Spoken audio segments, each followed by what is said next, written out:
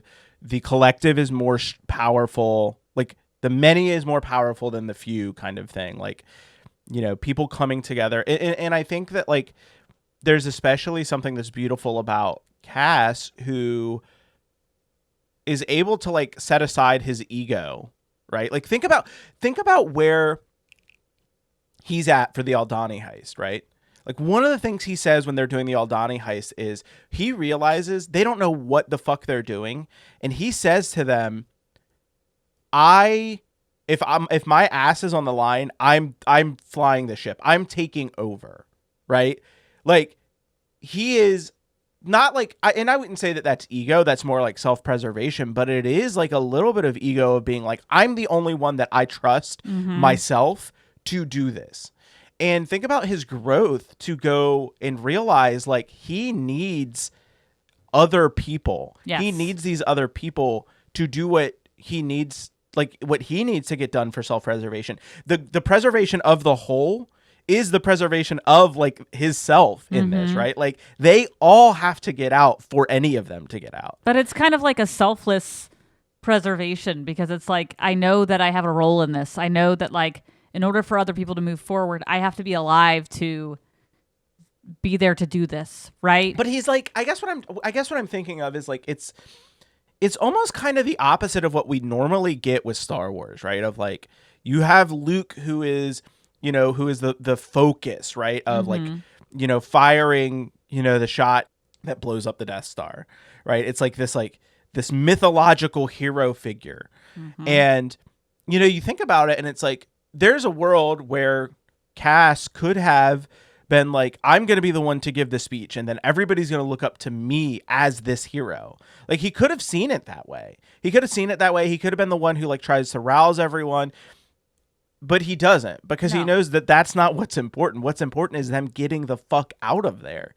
And in doing that, he sets his ego aside. He sets any notion of, like heroism and like what it means to be a hero, and instead is like just, you know, what it is to exist in a society, in a collective of other people, doing what's right for each other, doing what's and like using the tools that you have and the people that you have in the right way. Like that is an important lesson to take away from this, is like you sometimes have to put like your own self aside in these situations and be part of the collective. And sometimes like your role will be to be the one who speaks.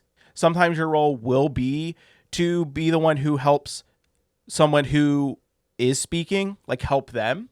Sometimes your role is to just be someone who, you know, shoves the pipe in like the gears to like to muck stuff up. Like it's figuring out what your role is and then just doing that to the best of your ability and not worrying about, okay, well, who's going to see me doing this, or like what is it going to mean for me like when this is done, kind of thing. And I just think, I don't know, I think it's beautiful. It's a perfect appetizer to Rogue One, which is exactly that. There's no one person that is like perfectly critical for stealing the Death Star plans. Yes. Again, Cassian is at the forefront of that, but he is not the only one who does it, right? Yes. Melshi is there. The Jedi, they're not Jedi, but I'm forgetting their names off the tip of my tongue right now, but the guards of the Temple of the Wills are there. Yes. So like, and not one of them does one thing that is more important than the other, right? It is a series of events that has to be put in motion by all the pieces that are made up of it.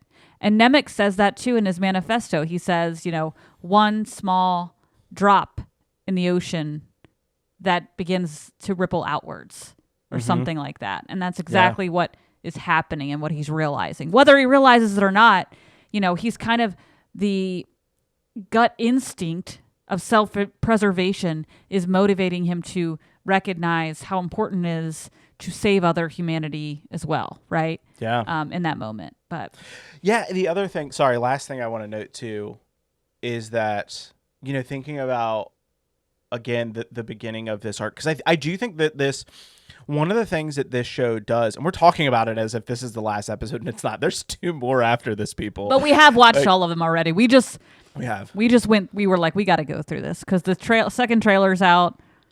We don't know how we're missing all the spoilers right now. We had to so we can get these episodes out too. Yes. But I also was like, I was like, let's just finish it. Yep. But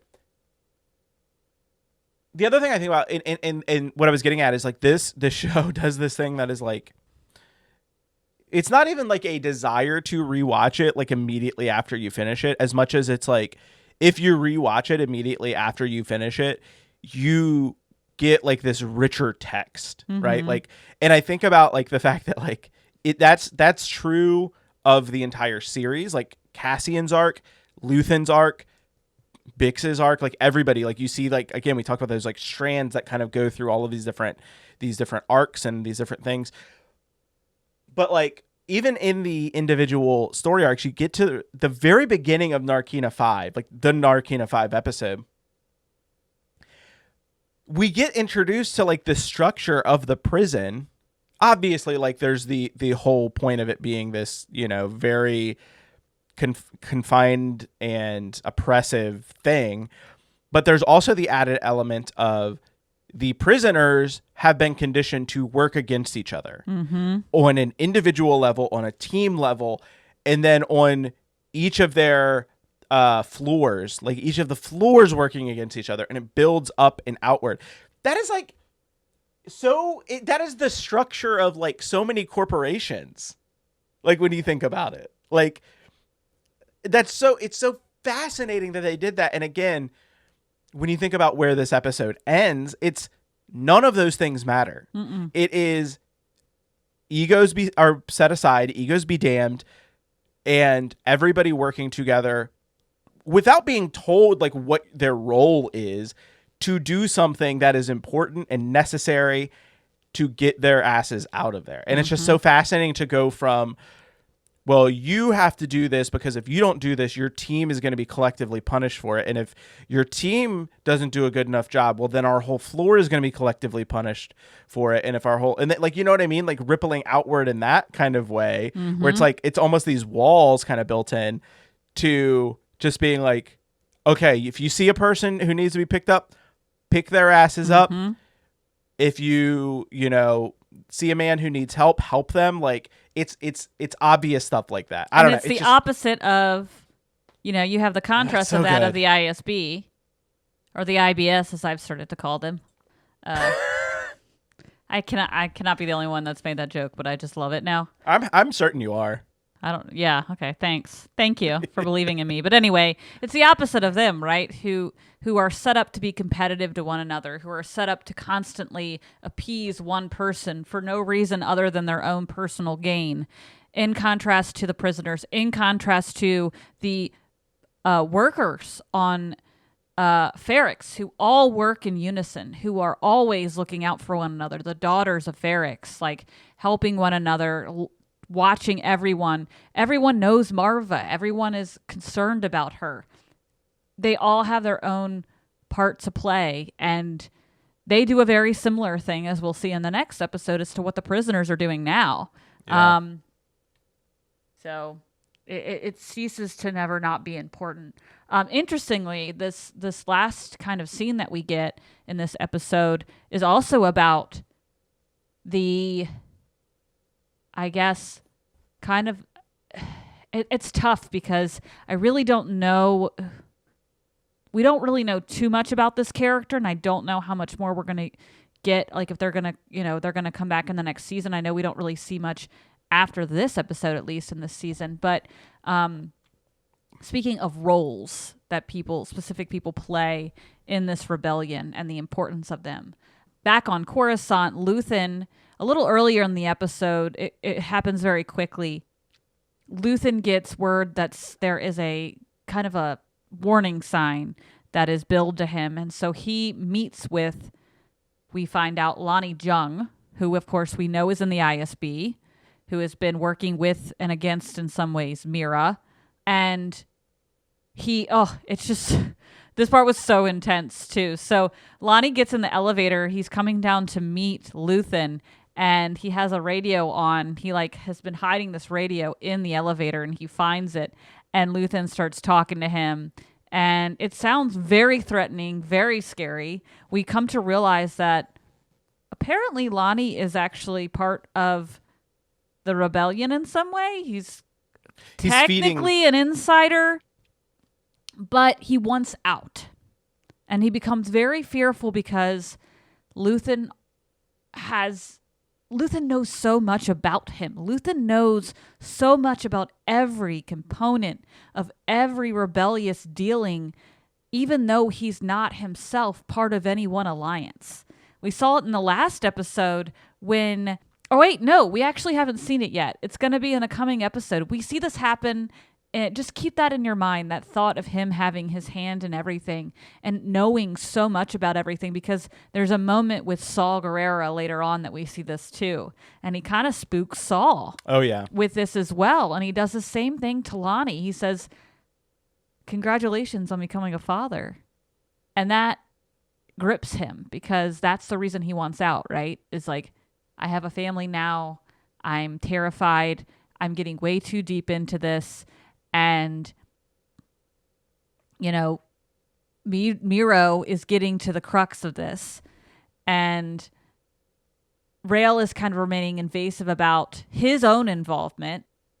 And so Young, kind of feeling trapped in this kind of double life that he has, offers to trade information, but tells Rael he cannot continue being a spy because he has a child now.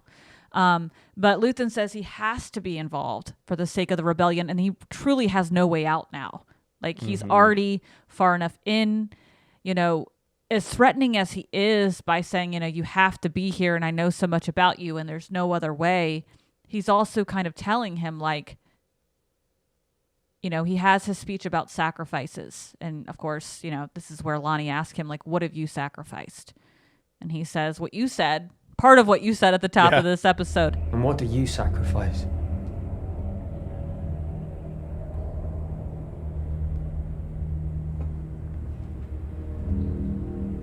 Calm.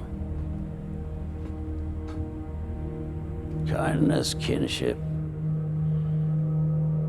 Love. I've given up all chance at inner peace. I made my mind a sunless space. I share my dreams with ghosts. I wake up every day to an equation I wrote 15 years ago from which there's only one conclusion. I'm damned for what I do. My anger, my ego, my unwillingness to yield, my eagerness to fight, they set me on a path from which there's no escape. I yearn to be a savior against injustice without contemplating the cost, and by the time I look down, there's no longer any ground beneath my feet. What is my sacrifice? I'm condemned to use the tools of my enemy to defeat them. I burn my decency for someone else's future. I burn my life to make a sunrise that I know I'll never see. Now, the ego that started this fight will never have a mirror or an audience or the light of gratitude. So what do I sacrifice? Everything!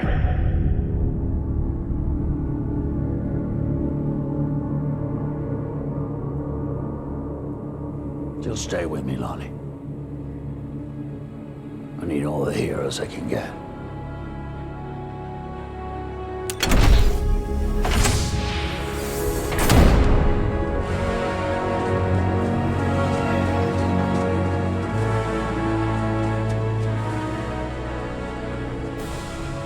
Even though he just seems like a hardened old man who doesn't have a family or a life, he's given up the idea of ever having that accessible to him because this is his role, right? Do you believe that? Like, do you believe all that? I'm just asking, like, sincerely. Lonnie? No, or what? Luthen? Luthen, yeah. I don't know.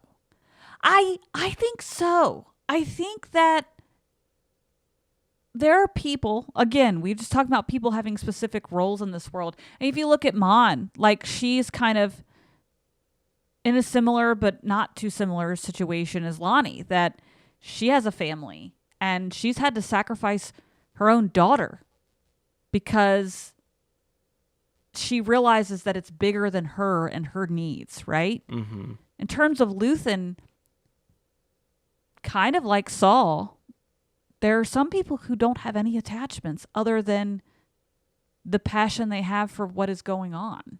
And yeah. I think it's I don't know, it's such a hard concept to get your head around, that someone could be so alone in the world and yet be so focused on helping people they don't even know. You know what I mean? It's such an interesting and like hard thing to get your head around, right? Yeah. I don't know. How do you feel about it? Yeah, I mean, I feel very similarly. Well, I think I mean, I believe him. I believe like where he's at. I don't think he's like lying about like what his mindset is and things like that. And I think that it's hard to like really conceptualize, like you were saying, what he feels like he has to do for his ideological beliefs. Like there's the part of his speech where he says, you know, I use the tools. What does he say? He's like, I have to rely on the tools of my oppressor or something like that. The tools of his enemy to defeat them. Yes, like using the tools of his enemy to defeat them. And it's like, I think there is you don't often see this. Like you don't see this with like Saul, who also like uses the tools of his enemy to defeat them. Saul almost, I don't want to say he does it gleefully, but like way it's more chaotic for sure. The way it's presented, you don't really feel like he's grappled with that. No. This is like Luthen like really grappling with that and really coming to terms with that, or at least telling us that he has. And I do think I do believe him in that. And part of the reason I wanted to ask the question is because I think a lot of people might like look at this speech and be like, well, he's got this cool ass spaceship and he owns this shop and he seems like he's rich, even if he's just playing the role. Like we don't know where all of his like trinkets and stuff like that came from. It seems like he probably is like well off or was well off at some point. So, he's still kind of living a comfortable lifestyle, but it's like, I think that like what he says is very impactful because he's like, none of that is real to him. And you see that as he like slips in and out of like the personas he puts on. I don't know if we've ever, let me back up. I was about to say at this point in the episode that we're on, I don't know that we have seen the real Luthen. I think we see the real Luthen at the end of the show. Yes. And I think that's because he's so much of a fixture in each of these facades that he puts on. The hardened Luthen, the aristocratic Luthen, like that he has to kind of shift in and out of. Like part of me, I think that's hard for a person to have to do. And so anyway, yes, I think that he is absolutely telling the truth. I think he's given up so much of himself for this that like I don't think he takes very little enjoyment out of life except for when like things go well. You see a little bit of like relief when Aldhani starts to happen, like the Aldhani heist. You see him like have a little bit of relief there. You see a little bit of relief when he gets Cass kind of on board initially. But like I don't think we've ever seen him like truly be like happy. So I want to rescind a little bit of my statement after listening to you about saying that it's hard to conceptualize whether or not, like, I do believe him, but I think what remains to be difficult about believing him is that we don't know what he's given up. Like he says these amorphous things, right? He says, I've given up peace. I've given up calm. And yes, he could just be talking about society in general, but I think there's an important reason that this character is an older man. Mm-hmm. We don't know his family. We don't know. It is very, very hard for me. He would be a much more difficult character for me to believe if he just was always like this since he was like young, right? Like, I'm not saying that people can just can't believe in a cause without having a reason, but think back to the first few episodes when they're doing the Aldani heist, and all of those characters explain their attachment to this cause and how they've become part of it, right? Yeah. Everyone has some type of connection to the injustice that is happening because it doesn't not affect you. It's whether or not you care that it affects you or not, and whether or not you decide to see that. And Luthen does see it. And even though he doesn't take a I'm hurt, I'm wrong sort of bent to it, it just makes me curious, I guess, to know what put him in this direction. Because you're right, he does have a lot of money. Where does that come from? When did he decide that that wasn't going to be his life? Right? I want to know, like, or yeah, maybe he stole it. I mean, he could have just stole it and created that establishment. Maybe it was a family thing, inherited Or maybe thing. it was Mon. Like, maybe it was Mon. But like, she's been giving him money. Well, either way, I guess my point is that he is an older man. He's seen more than what we know, and we still don't know so much about him, right? I guess I just want to know more of the personal. I just love him. He's my favorite character in the show. He's great. I want to know more about him. I hope we don't get more. And here's why. Because I think we have this tendency with characters like Luthen to explore them like to death. Sure. Right? Like where it's like you get like this backstory, and then you get this book about him, and then you get like, and it gives like, so it's like sometimes that stuff is really interesting, but I also fucking love an enigma, man. Like I love having. It's kind of sexy. I told you, I think he's the sexiest character in this show. I don't know why. Even more than Deidre? Yes, he's slightly sexier than Deidre, but only because he's a good guy.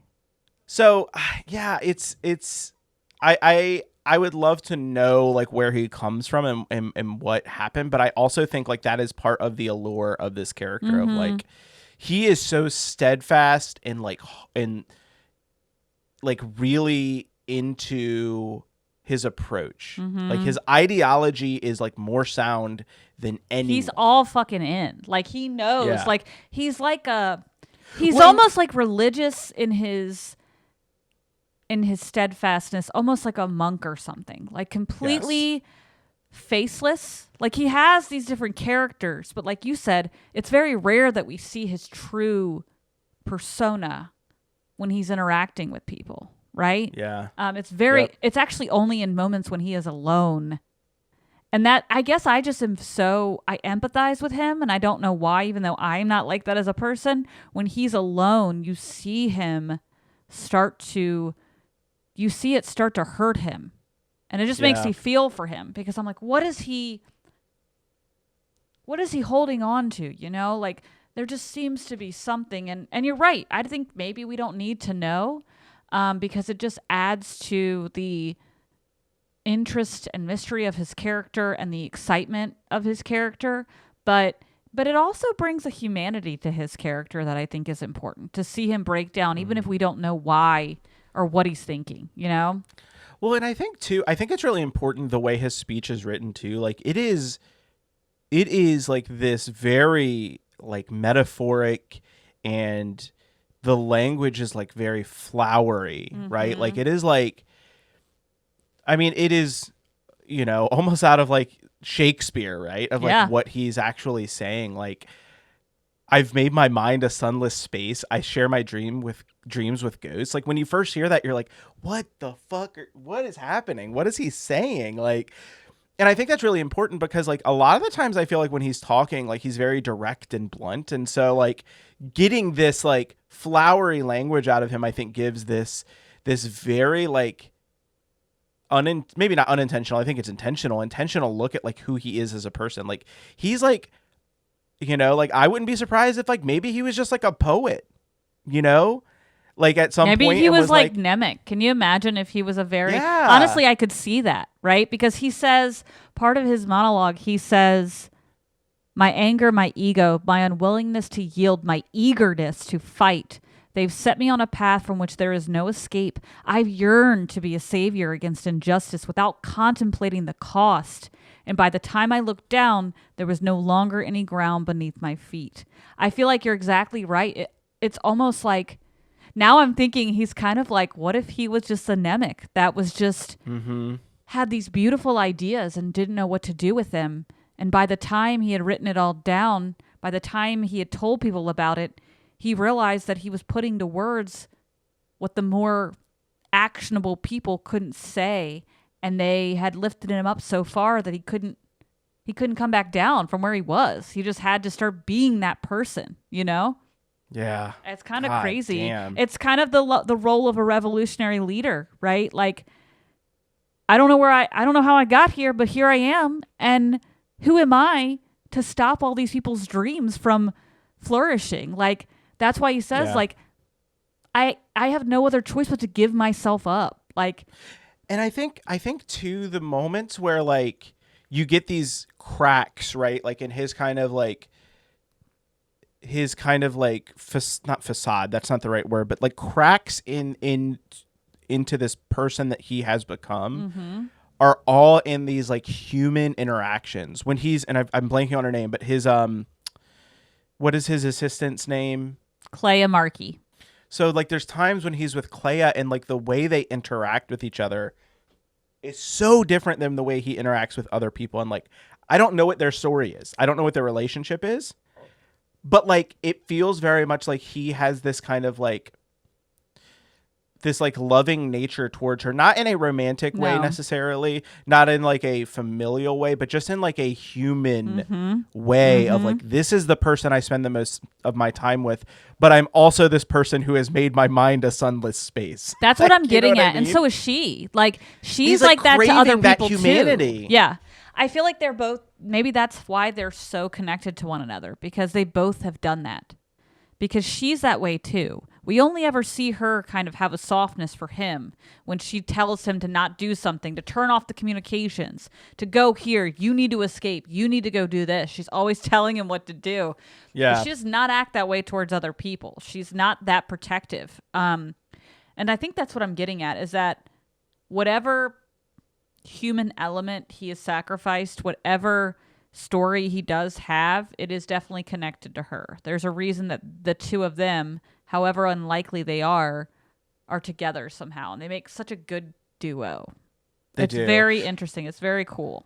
I want us to return to that though when we get into future episodes of like this concept of like humanity being the piece that like really kind of makes him change, because he like, you know, there's very much like a, you know, doing anything despite the costs. That's like a key component of this speech that he gives. And there's a moment that happens later on in the season where that breaks. And I think it's really important to remember that, because of the reason for that, I think, is the growth that he goes on and the trajectory that we see him in at the end of this season. And it's so powerful, and it's such a, like, it's a microcosm of this entire show of like taking these like heavy ideological concepts, you know, historical, societal things, and like making them, being able to examine them both in a like, you know, in just like a really fun shoot 'em up kind of way, but also examine them in every single character in the show. Absolutely. Like, it's so incredible that they were able to do this. Everyone has a moment, even though there's like 50 main characters in this show. Just like Cassian actually, or Diego Luna said it in the behind the scenes that we were watching. He was like, this is a choral show. This is a chorus of people and of voices. And like that really resonated. And each one of them gets a platform upon which to show who they are, right? Yeah. It's both singular and collective, like all at once. you know, but the key message is like, because at the end of the day, like the reason Luthen is doing all of this, it's like, it's for what? It's to free everyone from the oppressor, to free people from the Empire. And it is the most selfless thing that he can do. Like that's the part of it that like I think a lot of people really point to, is like the line of I burn my life to make a sunrise that I know I'll never see. Like that is like the most selfless thing you can do, is to give yourself to a cause that you're not personally going to benefit from. I mean, it's kind of like, I mean, we're not parents, but in a way it's kind of like parenting. It's raising a child. Like, you know what I mean? Like you're not going to be there for their entire life. You're also never going to be able to not see the sun because you have to wake up at fucking 3:00 in the morning to take care of them. But also it is a strong parallel to the end of Rogue One. Yeah. Cassian giving up the most important thing that he has, and not for any sort of egotistical thing. It's just no one knows that he did that except for the people who matter. One of the greatest characters in all of Star Wars, Stellan and Cassian, like both of them are just like so good, just so fucking good. Are we done? Is there another? Was that no? it? We're done. I didn't mean to. No, this was the episode. I think the reason I was like, keep talking about. I know. Well, I think we this speech. We did such a good. I feel like I'm very proud of this episode. I feel like we did a really good job, sort of taking out. Like, there's a lot of story, but again, a lot of things happen very fast in this episode. It really does come down to a lot of the dialogue that moves this episode forward, and we've talked about it, dude. I think it's great. It's so funny too, because like I remember a lot of people told us about like the speeches. Like they're like, there's a speech coming up in this episode, in like these episodes that like you're gonna want to hear, and like there have been multiple speeches. I kept going, is this the speech? Is this the speech? Because I felt like there were like 10. There's three two just incredible speeches in this episode that are like, and then there's another huge one in the next one. Like it just like, I was like, which one is people talking about? I feel like, and also very not by the same character, right? Like never once by the same character. I just want to we didn't give as much time to Kino's speech as we gave to Stellan's, and I think Stellan's is like it is the more flowery, like ideological, like that kind of speech. Kino Loy's speech is much more like the union organizer, like the down to earth, like the worker, like telling you like kind of what needs to happen. Like I love his speech, and I love the acting is just what sets it over the top, because that was probably some of my favorite bit of acting in this whole show. It was so good. I'll cut it in, but just so that we have it in front of us, he says, wherever you are right now, get up, stop the work. Also, just fucking just go. Stop the work. Fuck it. We don't need it. Stop the work. Like, let's fucking stop go. the work. Stop the work. Like, get up and fucking stop the work. Yeah, wherever you are right now, get up, stop the work, get out of your cells, take charge, and start climbing. There is one way out. Right now, the building is ours. You need to run, climb, kill. You need to help each other. You see someone who's confused, someone who is lost, you get them moving, and you keep them moving until we put this place behind us. There are 5,000 of us. If we can fight half as hard as we've been working, we will be home in no time. One way out, one way out, one way out. And it's just like, damn. I mean, his speech works. He just motivated 5,000 prisoners to take over this fucking ship. Like, yeah, perfect. It's great. It's great stuff. It's great stuff. And I also love too that, like, you know, we've talked a lot about, like, you know, political motifs and themes, and like obviously Andor is like the most, you know, topical real world mythology that we're always talking about, connected piece of Star Wars media that exists. I shouldn't say that because we haven't consumed everything, but of like the television and movies and things like that. And, you know, I don't know. I think there's something really beautiful about this show taking on the topic of like revolting from a prison. Like, you know, it's one of the reasons why like prison abolition in the real world is like such a key part of like anti-fascism and like fighting against fascism, because like it is so much the tool of like oppression that people tend to not realize. And I just want to like be perfectly clear, like I'm not an expert on like the fight for, you know, prison abolition or anything like that. It is something that I am very interested in, and I have, you know, read a little bit about and continue to educate myself about. But like, anyway, it's one of those things where it's like you see these structures and you see this depiction of these structures, and it doesn't get any more real than like a prison. Yeah. You know, a prison system that is benefiting off of the unpaid labor of people in the prison. Like that kind of shit is so the dehumanizing just environment that is created on the benefit of, and remember, of course, that we learn this later on, that they're creating something for the Empire. That is the only reason they're there. It isn't anything else. There's no reason for them to be there ever. Yeah, and like you think about like the made up prison sentences and shit like that. Like in the real world, there are people who are serving like, you know, multi-year sentences for like simple drug possessions and things like that. Still in states where like you know, marijuana possession where that's been legalized, and it's like, what is the point? You know what I mean? And you start to like think of those types of things.